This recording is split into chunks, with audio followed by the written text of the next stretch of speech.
دوستو گنبد خضرا یقیناً ایک ایسا گنبد ہے جس کو دیکھنے اور اس کی سنہری جالیوں کو چھونے کی خواہش دنیا کے ہر مسلمان کے دل میں بستی ہے۔ لیکن آج آپ کو نبی پاک صلی اللہ علیہ وسلم کی قبر مبارک کے بارے میں ایسی جانکاری بتائیں گے جو آپ نے پہلے کبھی نہیں سنی ہوگی، اور وہ آخری شخص کون تھا جس نے آپ صلی اللہ علیہ وسلم کی قبر مبارک کو قریب سے جا کر دیکھا ہے۔ دوستو اللہ کے محبوب نبی اکرم صلی اللہ علیہ وسلم کے روضے پر قائم اس گنبد خضرا کے نیچے اور روضہ شریف کے اندر کیا ہے، اس کے متعلق کئی کہانیاں مشہور ہیں۔ انٹرنیٹ اور سوشل میڈیا پر کئی ایسی فیک اور جعلی تصویر گردش کر رہی ہیں جن کو آپ صلی اللہ علیہ وسلم کی قبر مبارک سے منسوب کیا جاتا ہے کہ یہ روضہ رسول یا مقبرہ رسول کی تصویر ہیں، لیکن سچ تو یہ ہے کہ ایسے سارے دعوے بے بنیاد اور بنائے ہوئے ہیں۔ تو پھر اصل حقیقت کیا ہے اور روضہ شریف کے اندر کا اصل نظارہ کیسا ہے، اور کیا کوئی قبر مبارک تک جانے کی رسائی رکھتا ہے، اور ساتھ یہ بھی آپ کو بتائیں گے کہ روضہ رسول صلی اللہ علیہ وسلم کی زیارت کی آخری سعادت کب اور کس کو نصیب ہوئی۔ اس لیے ویڈیو کو اینڈ تک دیکھیے گا۔ دوستو سعودی حکومت نے ان سارے سوالوں کے جواب کچھ عرصہ پہلے ایک ڈاکومنٹری میں باضابطہ طور پر خود دیے ہیں، اور گنبد خضرا کے اندر کی کچھ تصویر بھی سامنے آئی ہیں جو آگے چل کر آپ اس ویڈیو میں دیکھیں گے۔ دوستو جیسا کہ آپ سب جانتے ہیں کہ حضور اکرم صلی اللہ علیہ وسلم کا وصال ام المؤمنین حضرت عائشہ رضی اللہ تعالیٰ عنہ کے حجرے مبارک میں ہوا تھا، اور وہیں آپ صلی اللہ علیہ وسلم کی قبر مبارک ہے۔ اس کے بعد حضرت ابو بکر صدیق اور حضرت عمر رضی اللہ تعالیٰ عنہ بھی وہیں مدفون ہوئے، اور اس طرح روضہ مبارک میں 3 قبریں ہیں جیسا کہ آپ کو ویڈیو میں نظر آ رہا ہے۔ کوئی بھی ایسی تصویر جس میں صرف ایک قبر ہو وہ کسی صورت میں رسول اکرم صلی اللہ علیہ وسلم کی قبر مبارک نہیں ہو سکتی، اور ویسے بھی آپ صلی اللہ علیہ وسلم کی قبر مبارک کی کوئی تصویر دنیا میں موجود ہی نہیں، اس لیے کہ گزشتہ 5.5 صدیوں میں کوئی بھی آپ صلی اللہ علیہ وسلم کی قبر مبارک تک نہیں جا سکا ہے، اور اس سے پہلے کوئی کیمرہ بھی موجود نہیں تھا کہ اس طرح کی کوئی تصویر موجود ہوتی، یہاں تک کہ کوئی سعودی بادشاہ بھی اصل قبر مبارک تک رسائی نہیں رکھتے تھے۔ آخری مرتبہ اگر کوئی رسول اکرم صلی اللہ علیہ وسلم کی قبر مبارک تک گیا تھا تو یہ 550 سال پہلے کا واقعہ ہے۔ وہ حجرہ شریف جس میں آپ صلی اللہ علیہ وسلم اور آپ کے 2 اصحاب کی قبریں ہیں، اس کے گرد ایک 4 دیواری ہے۔ اس 4 دیواری سے لگی ہوئی ایک اور دیوار ہے جو کہ 5 کونوں پر بنی ہوئی ہے۔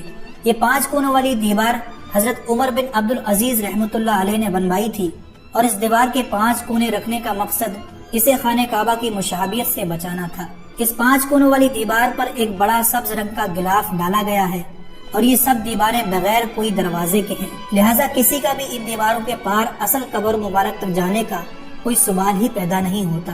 روضہ رسول صلی اللہ علیہ وسلم کی اندر سے زیارت کرنے والے بھی اس 5 کونوں والی دیوار پر پڑے پردے تک ہی جا پاتے ہیں۔ روضہ رسول صلی اللہ علیہ وسلم پر سلام عرض کرنے والے عام زائرین بھی جب سنہری جالیوں کے سامنے کھڑے ہوتے ہیں تو جالیوں کے سوراخوں سے انہیں بس وہی سبز رنگ کا پردہ نظر آ سکتا ہے جو گنبد خضرا کی 5 دیواری پر پڑا ہوا ہے۔ اس طرح سلام پیش کرنے والے زائرین اور حضور صلی اللہ علیہ وسلم کی قبر مبارک کے درمیان اگرچہ چند گز کا فاصلہ ہوتا ہے، لیکن درمیان میں کل 4 دیواریں حائل ہوتی ہیں۔ ایک سنہری جالیوں والی دیوار، دوسری 5 رکن والی دیوار، تیسری ایک اور 5 کونوں والی دیوار، اور چوتھی وہ 4 دیواری جو کہ اصل حجرے کی دیوار تھی۔ گزشتہ 1300 سال سے اس 5 دیواری حجرے کے اندر سوائے 2 افراد کے کوئی نہیں جا سکا۔ پہلی بار 91 ہجری میں حضرت عمر بن عبدالعزیز رحمۃ اللہ علیہ کے دور میں ان کا غلام، اور دوسری بار 881 ہجری میں علامہ اسمہودی کے بیان کے مطابق وہ خود اس 5 دیواری حجرے کے اندر گئے تھے۔ دوستو کہا جاتا ہے کہ 91 ہجری سے لے کر 881 ہجری تک تقریباً 8 صدیاں کوئی بھی شخص آپ صلی اللہ علیہ وسلم کی قبر مبارک کو نہیں دیکھ پایا۔ اس کے بعد 881 ہجری میں حجرہ شریف کی دیواروں کے پرانا ہو جانے کے باعث ان کی دوبارہ تعمیر کرنا پڑی۔ اس وقت نامور مورخ علامہ نور الدین ابو الحسن اسمہودی علیہ رحمہ مدینہ منورہ میں موجود تھے، جنہیں ان دیواروں کے دوبارہ تعمیر میں حصہ لینے کی سعادت حاصل ہوئی۔ وہ لکھتے ہیں کہ 14 شعبان 881 ہجری کو 5 دیواریں مکمل طور پر ڈھا دی گئی۔ دیکھا کہ اندرونی 4 دیواری میں بھی دراریں پڑی ہوئی تھیں، چنانچہ وہ بھی گرا دی گئی۔ اب ہماری آنکھوں کے سامنے مقدس حجرہ تھا۔ مجھے اندر جانے کی سعادت ملی۔ میں شمالی جانب سے اندر داخل ہوا۔ خوشبو کی ایسی مہک آئی جو میں نے اپنی زندگی میں کبھی محسوس نہیں کی تھی۔ میں نے رسول اکرم صلی اللہ علیہ وسلم اور آپ کے دونوں خلفاء کی خدمت میں ادب سے سلام پیش کیا۔ مقدس حجرہ مربع شکل کا تھا اور اس کی دیواریں سیاہ رنگ کے پتھروں سے بنی ہوئی تھی۔